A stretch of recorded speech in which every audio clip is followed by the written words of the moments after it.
주님의 은혜와 사랑에 감사를 드립니다. 새로운 한 날을 허락하시고 이렇게 말씀과 기도의 자리에 나가게 하심에 감사를 드립니다. 아버지, 성도의 정체성을 확인하고 성령의 인도하심을 따라서 오늘 하루도 그 임재를 경험하며 살아갈 수 있도록 인도하여 주시옵소서. 예수님의 이름으로 기도하옵나이다. 아멘. 찬송가 327장 주님 주실 화평 함께 찬송하겠습니다.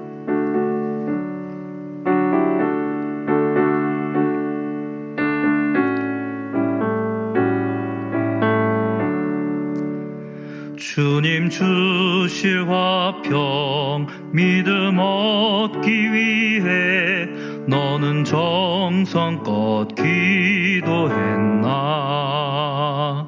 주의 제단 앞에 모두 바치기 전 복을 받을 줄 생각 마라. 주의 제단에 산제사 드린 후에 주 내 맘을 주장하니 주의 뜻을 따라 그와 동행하면 영생 복락을 누리겠네. 주의 밝은 빛에 항상 활동하며 선한 사업을 힘쓰겠나. 자유 얻으려면 주의 뜻을 따라 너의 모든 것 희생하랴.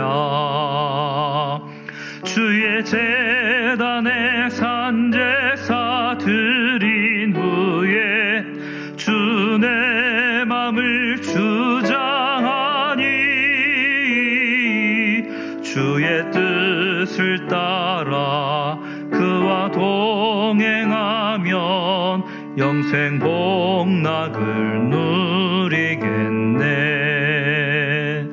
주의 제단 앞에 모두 바친 후에 주와 온전히 사귀겠네. 주님 주신 기쁨 또한 그의 사랑 어찌 말로 다 형용하랴. 주의 제단에 산제사 드린 후에 주 내 맘을 주장하니 주의 뜻을 따라 그와 동행하면 영생 복락을 누리겠네. 아멘. 오늘 함께 나눌 말씀은 고린도전서 6장 1절로 11절까지의 말씀입니다. 신약성경 268면 고린도전서 6장 1절로 11절까지의 말씀을 제가 읽도록 합니다. 너희 중에 누가 다른 이와 더불어 다툼이 있는데 구태여 불의한 자들 앞에서 고발하고 성도 앞에서 하지 아니하느냐. 성도가 세상을 판단할 것을 너희가 알지 못하느냐. 세상도 너희에게 판단을 받겠거든 지극히 작은 일 판단하기를 감당하지 못하겠느냐. 우리가 천사를 판단할 것을 너희가 알지 못하느냐. 그러거든 하물며 세상 일이랴. 그런즉 너희가 세상 사건이 있을 때에 교회에서 경히 여김을 받는 자들을 세우느냐. 내가 너희를 부끄럽게 하려 하여 이 말을 하노니 너희 가운데 그 형제 간의 일을 판단할 만한 지혜 있는 자가 이같이 하나도 없느냐. 형제가 형제와 더불어 고발할 뿐더러 믿지 아니하는 자들 앞에서 하느냐. 너희가 피차 고발함으로 너희 가운데 이미 뚜렷한 허물이 있나니 차라리 불의를 당하는 것이 낫지 아니하며 차라리 속는 것이 낫지 아니하냐. 너희는 불의를 행하고 속이는구나. 그는 너희 형제로다.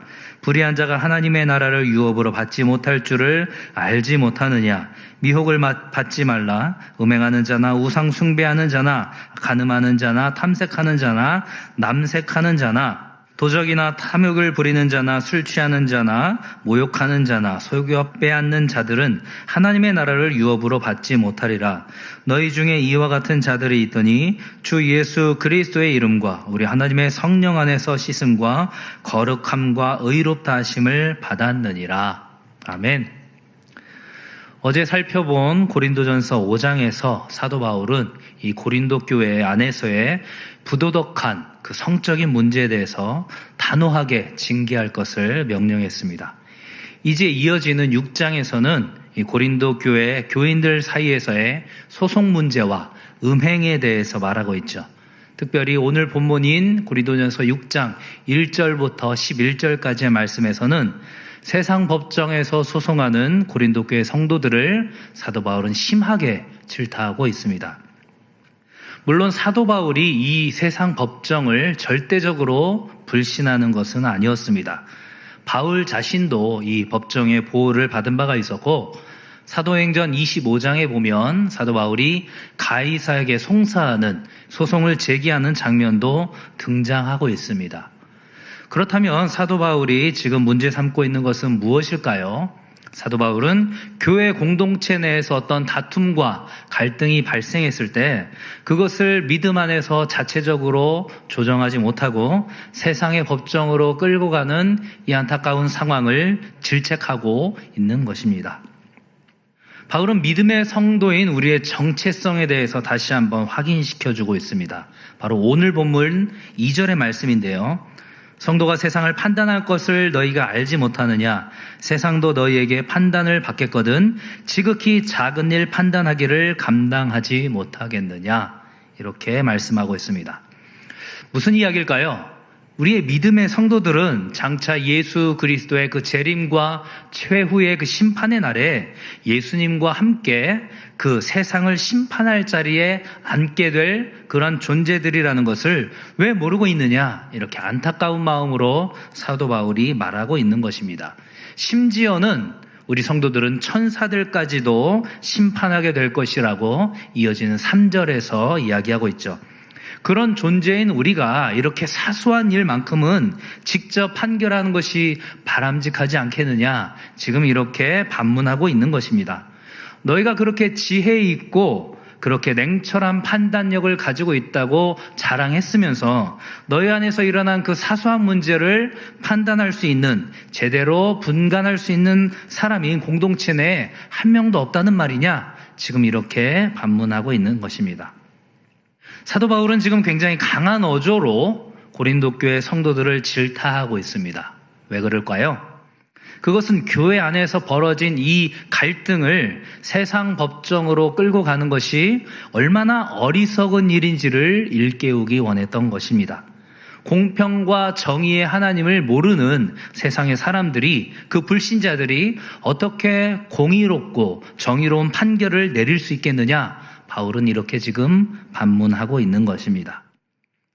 그런데 이 교회 안에서의 다툼을 세상 법정과 소송으로 보내지 말아야 하는 보다 더 중요한 이유가 있습니다. 그것은 교회 공동체가 서로 소송하는 것 자체가 이미 그 교회가, 공동체가 실패했다라는 것을 보여주는 증거가 되기 때문이라고 바울은 7절 상반절에서 이야기하고 있습니다. 그렇게 되느니 차라리 그냥 부당한 취급을 받는 한이 있어도 그냥 받아들이고 잊어버리는 편이 더 낫지 않겠느냐, 이렇게 바울은 외치고 있는 것입니다. 하지만 고린도 교회 성도들은 불의를 당하고 참기는커녕 오히려 그 믿음의 형제들을 속이고 부당하게 빼앗는 일을 서슴지 않고 있다고 8절에서 사도 바울은 고린도 교회 성도들을 고발하고 있죠. 그렇게 불의를 저지르고 속이는 사람들, 그렇게 불의한 자들은 당장 이 땅에서는 잠깐의 이익을 얻고 잘 사는 것처럼 보이지만 그들의 최후는 어떨까요? 사도 바울은 오늘 본문 9절과 10절 말씀을 통해서 그러한 불의한 자들이 누구인지, 그리고 그러한 불의한 자들이 장차 당하게 될 일이 무엇인지를 말씀하고 있습니다. 고린도전서 6장 9절과 10절을 읽겠습니다. 불의한 자가 하나님의 나라를 유업으로 받지 못할 줄을 알지 못하느냐?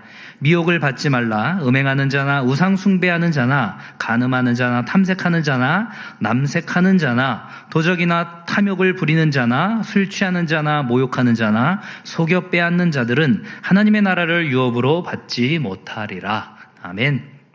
불의한 자들이 어떤 사람들입니까? 서로를 이용하고 악용하는 사람들, 그리고 성을 그저 쾌락의 도구로 생각하면서 동성애도 서슴지 않는 사람들, 도둑질하고 서로 속이고 빼앗는 자들, 바로 이러한 자들을 하나님께서 의롭지 못한 불의한 자들이다, 이렇게 말씀하십니다.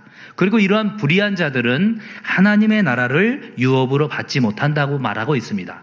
결코 하나님의 나라에 들어갈 수 없다라는 것이죠. 물론 이 말씀이 우리의 선한 행위로 구원을 받는다고 말하는 것은 절대 아니라는 것을 또한 기억하시기 바랍니다.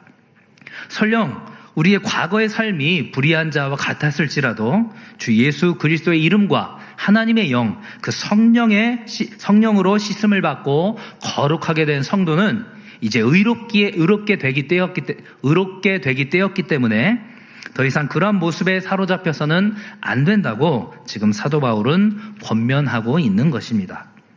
오늘의 본문은 한국 교회의 현실을 바라볼 때 참 많이 불편한 말씀이죠. 지금도 여전히 진행 중인 교회 관련된 소송이 참 많이 있습니다. 실제 그 내부 사정을 들여다보면 정말 어쩔 수 없이 세상 법정으로 올 수밖에 없는 많은 경우들이 있겠지요. 하지만 우리가 그것을 일일이 판단할 수 없지만 확실한 분명한 사실이 있습니다. 그것은 오늘 본문에서 사도 바울이 말하는 대로 교회 안에서 발생한 문제를 스스로 해결하지 못하고 법정 소송으로 이어졌다는 것 자체가 교회 스스로 갈등을 해결할 능력을 상실했다라고 인정하는 것이라는 것입니다. 이로 인해서 수많은 불신자들이 복음 전파라는 교회의 그 존재 목적에 집중하기보다는 오히려 교회 안에서 벌어지는 크고 작은 수많은 문제들에 대해서 집중하게 되는 결과를 낳게 된다는 사실도 우리는 생각해 보아야 합니다. 이 교회 소송을 실제로 맡아서 진행하는 이 법조인들과 행정 공무원들은 불신자들의 소송과 전혀 다를 바 없는 이 교회 공동체의 민낯을 야과 없이 보게 되겠죠.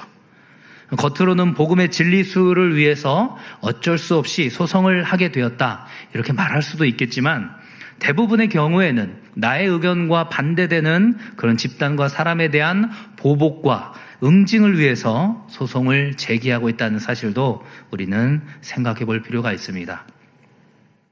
말씀을 정리하겠습니다. 사도 바울은 고린도 교회 안에서 발생한 문제를 세상 법정 소송으로 끌고 가는 부분을 아주 강하게 질타하고 있습니다. 그것은 세상 법정에 대한 불신이 아니라 교회와 성도의 정체성에 대한 질문이었습니다. 성도는 장차 재림과 심판의 날에 예수 그리스도와 함께 그 세상과 불신자들, 그리고 심지어는 천사들까지도 심판할 자리에 앉게 될 존재라는 사실을 기억하고 거룩한 부담감을 가지고 살아야 할 존재들입니다. 서로를 속이고 빼앗고 성적으로 문란한 그런 모습은 하나님 나라의 시민으로서의 합당한 모습이 아니라는 것도 반드시 기억해야 합니다.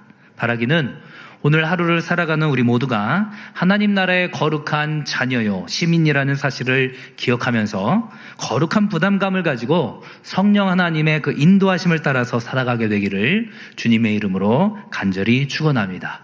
이 시간 함께 기도하며 나아갈 때 하나님, 내가 어떤 존재인지를 깨닫게 하여 주시옵소서. 내가 이 땅과 심지어 천사들까지도 심판하는 자리에 예수 그리스도와 함께 앉게 될 그런 거룩한 자로 하나님께서 세워주신다라는 것들을 기억하면서 나아갈 수 있도록 해달라고, 그렇게 온유함과 겸손함으로 우리의 구원을 이루며 나갈 수 있도록 성령 하나님 인도해달라고 함께 기도하며 나가도록 하겠습니다. 기도하겠습니다. 주님의 은혜와 사랑에 감사를 드립니다. 주님께서 함께하여 주셔서 고린도 교회 안에서의 그 법정 소송 문제, 아버지, 그것들을 강하게 질타하고 있는 사도 바울의 모습을 보았습니다. 아버지, 법정 소송 자체에 대한 아버지 불신이 아니었습니다.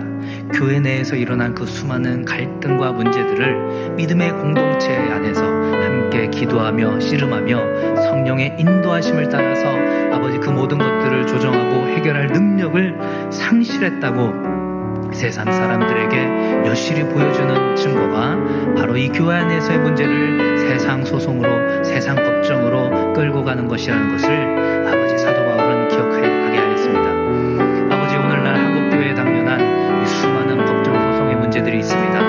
아버지, 크고 작은 수많은 문제들로 인하여서 한국교회 수많은 교회들이 법정 소송 다툼을 벌이고 있는 이 상황 가운데서 아버지, 우리의 성대 존재가 어떤 존재인지를 깨닫게 하여 주시옵시고, 아버지, 이 교회의 존재 목적이 무엇인지를 깨닫게 하여 주시옵시고, 아버지, 우리가 얼마나 거룩한 존재이지, 또 하나님의 법이 얼마나 위대한 것인지 하나님의 그 복음의 능력을 우리 안에서 스스로 증거하며 살아갈 수 있도록 아버지 인도하여 주시옵소서.